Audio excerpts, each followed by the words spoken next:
All right, let's call the roll call. Mrs. Dallas? Here. Mr. Lucas? Yeah. Here. Here. No, No, it was a week early. she wrote it. Here. Mr. Jevons? Here. Mr. Stewart? Which is 6:30.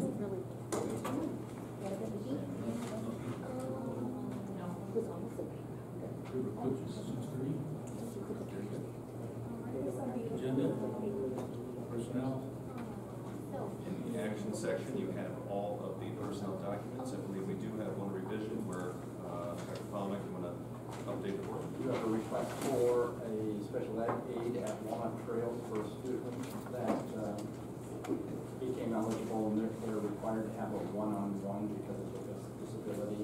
They don't have anybody to cover that student, so we're asking for a one-on-one special ed aid in the open session.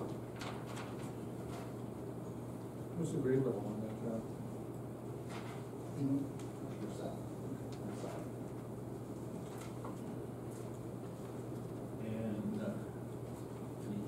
that's the important grade. That's what We also have a PE teacher who would be hiring to replace the resignation of Oxy. And disposal of surplus stock property, we have a plan to get rid of. I will let Mr. Smith talk about the disposal of the van. Yeah. Well, I'm drawing a blank now on the year of the van, but it's very old. 96. Yes, Yeah, it's a there you go. 96 van. I know that. 96, mileage, don't have a clue, a lot. The van hasn't been roadworthy for quite some time. It's just taken up space, and the fire department has agreed to take it to use it for practice or whatever they do with it. And then dispose of it themselves. Excuse me? And then dispose of it themselves. Yes. So basically what we would be required to do is just provide them with the van and the title, and it would be theirs from there. Or if there's another program that we could utilize, whatever. I'm good with it. It's just taking up space. I wouldn't dream of putting somebody in it. You know, just way too many things could happen. Any questions for Mr. Smith? The 2016 employee benefit plan renewals. Yeah, in the committee of the whole documents that you have, I gave you a lot of detail about the renewals that we receive for health insurance and for dental. Vision and life are on a multi-year contract, so there's no approval for you to do at this time. But in talking with Mike Baker, our broker from Group Alternatives, we can maintain our funding levels, at least the amounts that our employees and the board are contributing. We can still maintain those, not have to increase premiums for this year, and projections even go for an additional year after this, even into the 2017 school year. We are recommending that we raise the specific deductible from $90,000 to $100,000. For a little background, I'm sure you've dealt with self-insured plans before, but the specific deductible is how much we would pay for each individual on our plan. So we pay the first $90,000 right now. We're recommending that go up to $100,000 before reinsurance or the aggregate stop-loss insurance kicks in at the end of that. So far this year, the last time the insurance committee met, we had not yet had one staff member or one life covered by our plan that had exceeded the $90,000. So there was little risk in increasing that to $100,000 going forward, and we saw a decent drop in the stop-loss premium. So we are recommending doing that. We are staying in the Blue Cross Blue Shield network, so there should be no changes to the employees. Likewise, Delta Dental, it's a very minor cost. You can see we are self-insured, so the claims are obviously more than that, but this is just the stop-loss insurance, or the administration. We don't even carry stop-loss for dental, I'm sorry. But there is a slight increase in the cost of Delta Dental of $800, I think. I'm sorry, the increase is $390. We could have saved $800 by switching carriers, but that would have involved getting all new cards out to the employees and going through a whole new enrollment process. So we felt that the cost of that change was not worth the $800 savings. So we have these for your renewal tonight, and if upon approval, I'll sign and execute the contracts and get them back to the carriers. So what's the advantage of going to 100 meg? Is it just cheaper? It's cheaper. It did drop the premium by, I believe it was, check the documents and not guess at numbers, but we did receive another 16 or so. I'm sorry, the straight renewal from Blue Cross Blue Shield was $553,000. After negotiation, they were going to drop that to $485, and then after the final renewal, we're down to $469. So much less than what the initial renewal was, and part of that was going up to $100,000. And because we've had so few over the past years, none this current year, that have exceeded the $90,000, we really felt the risk was minimal. We did, you can see we received some lower renewal options from IHC. It doesn't carry, it didn't copy that well here. However, they had lasered some specific people that are covered under our plan, saying we have to cover 100% of the cost for a couple of certain individuals. And we felt that the cash flow problems there and the exposure just wasn't worth making the change for the savings.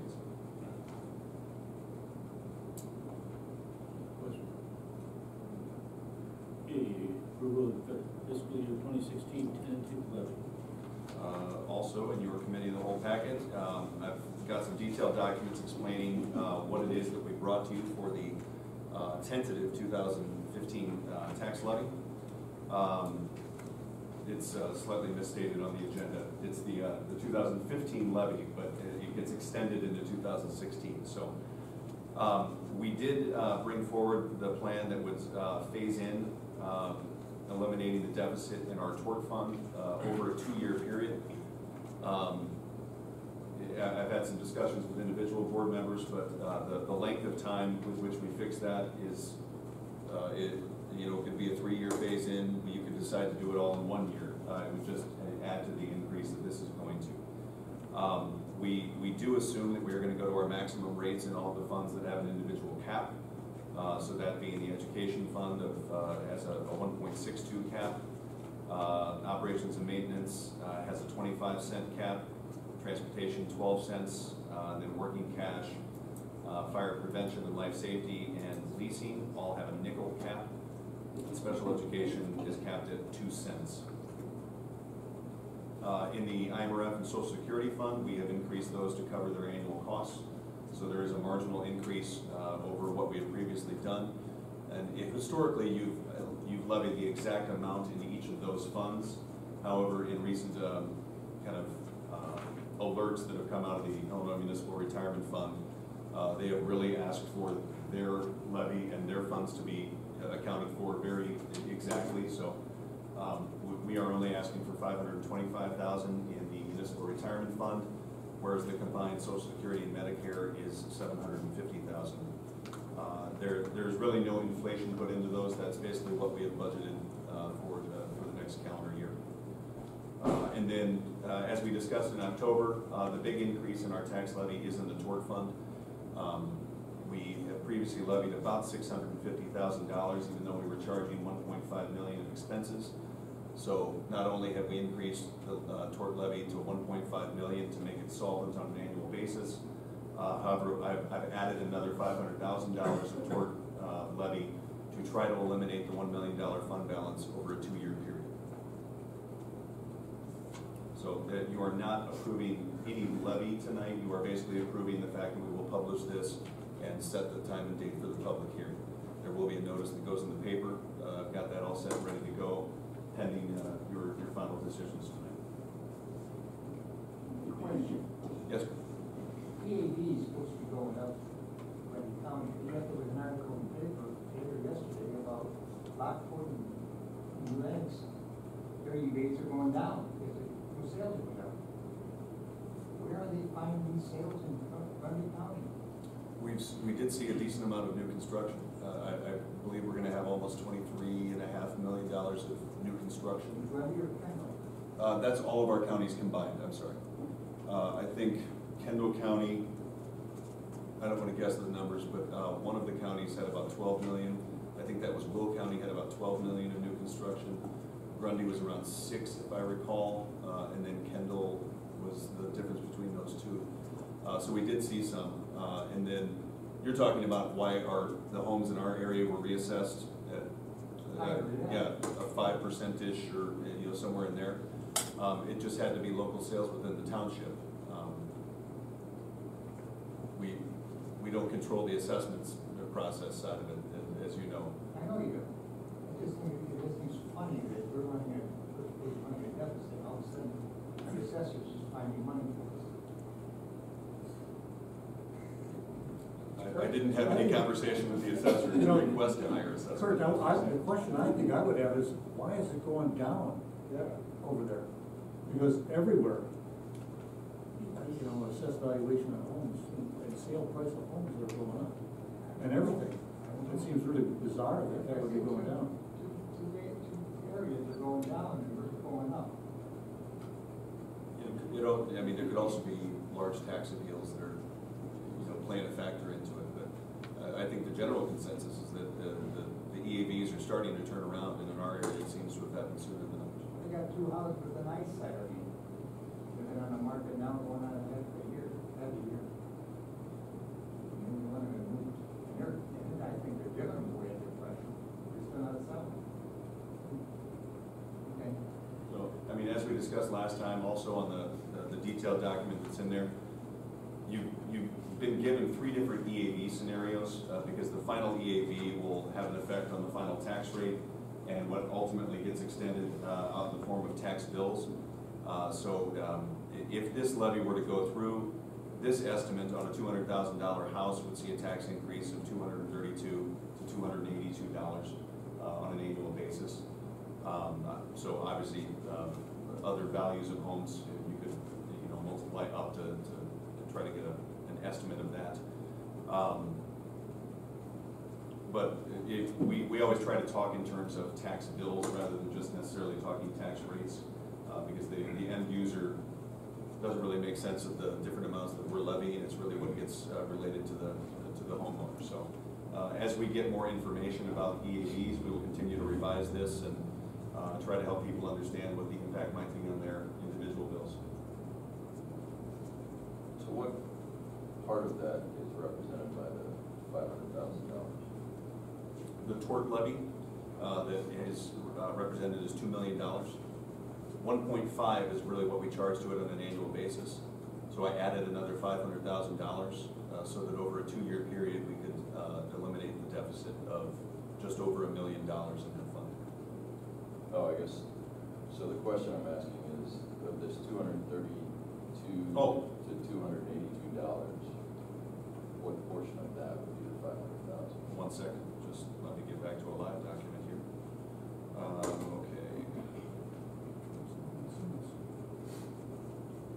It takes the change from down to between $190 to $237 is the change in my spreadsheet when I made that 1.5 million. So it's roughly $40 to $50. Yeah, 40 to 50. Any other questions?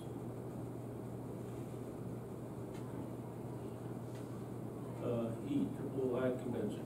Yeah, this weekend is the annual combined school board, school administrators, school business official conference in the city of Chicago. I believe you all have the documents necessary for you to attend.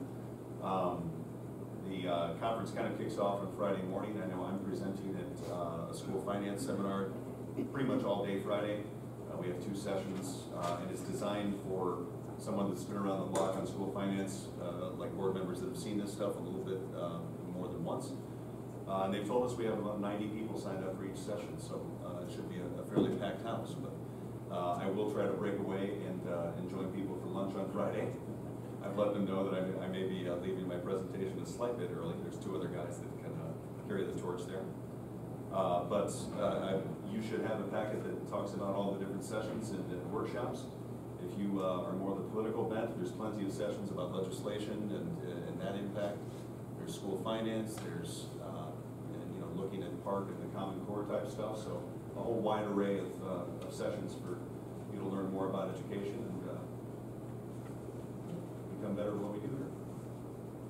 Any questions or conversation about the Triple I conference? Friday morning, you just wander the building and find what you're interested in, you want to see. That's generally, Friday morning, like Friday is a lot of like pre-conference, they call it pre-conference. They say the opening general session, I think, isn't until Friday afternoon.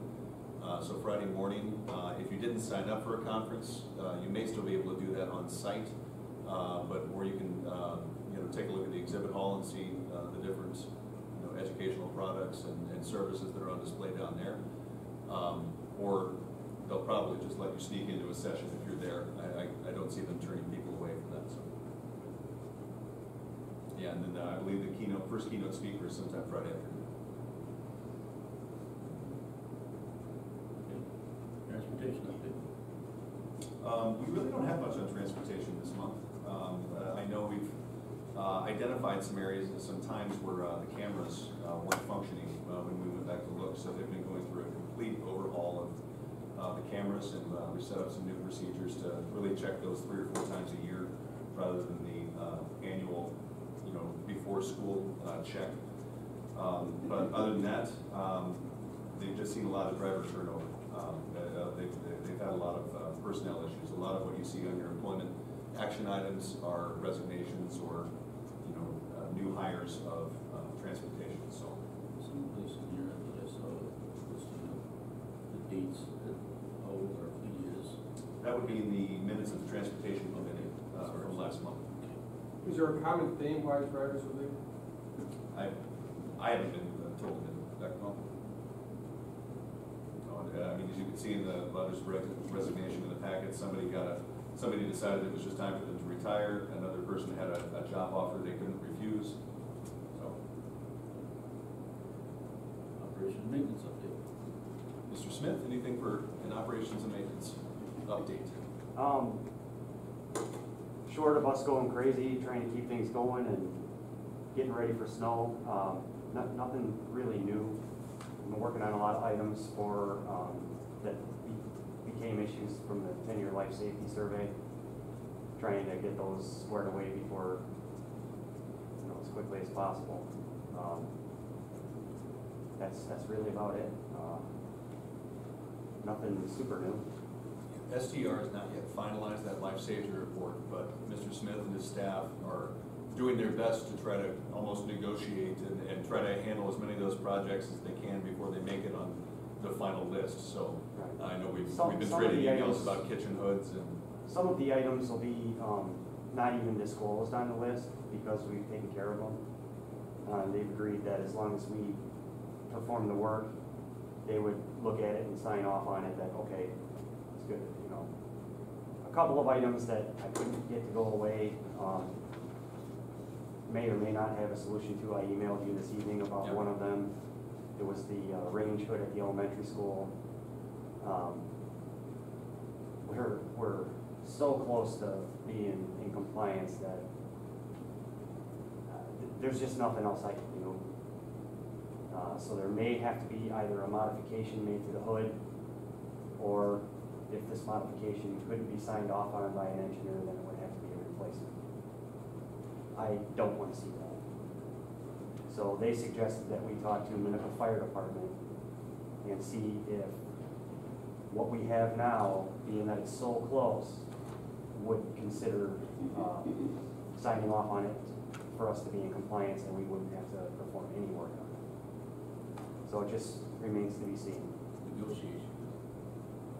Yeah, I mean, yeah, we're getting blood from the turnips now, so we're gonna do the best we can. Thank you.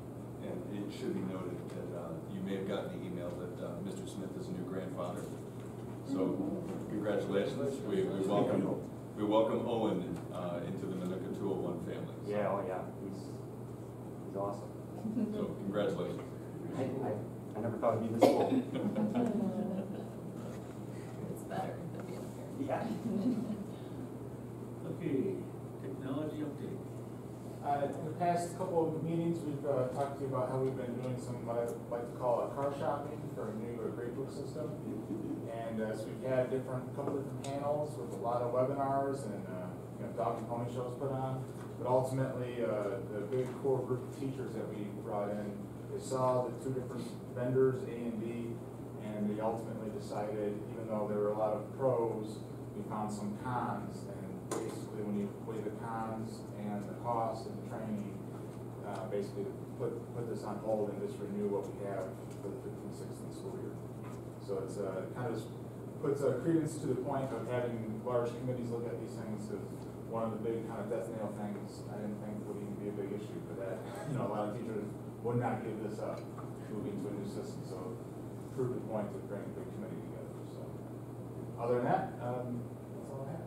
Any questions or concerns?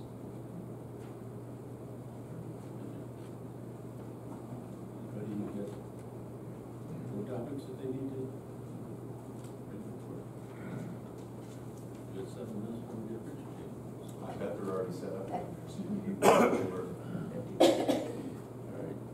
Mr. Skorzinski, the child is a kindergarten student. All right, Going from half day. okay. Thank you. And we're gonna do executive session at this later.